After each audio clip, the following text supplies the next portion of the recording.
Една моя приятелка ме пита как го правиш това. Например,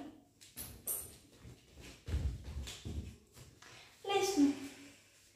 Първо подскачаш, свиваш, нали? Крачаш така. След това този крак, нали, като той така,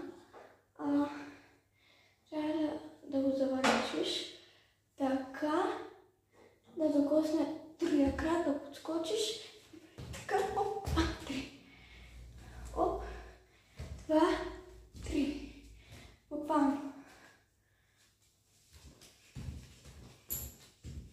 Нещо такова. И това е като цяло. Пак подскачаш. 2, 3, 4. Докосваш другия крак. 5.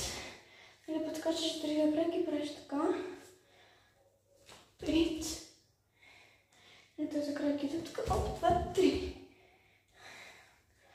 Оп, 2, 3. Това е. Сте готови. Чао! Ако съм ви била полезна, каквото мога, това мога да го науча. И аз сама даже го измислих и реших да го направя. И това е. Чао!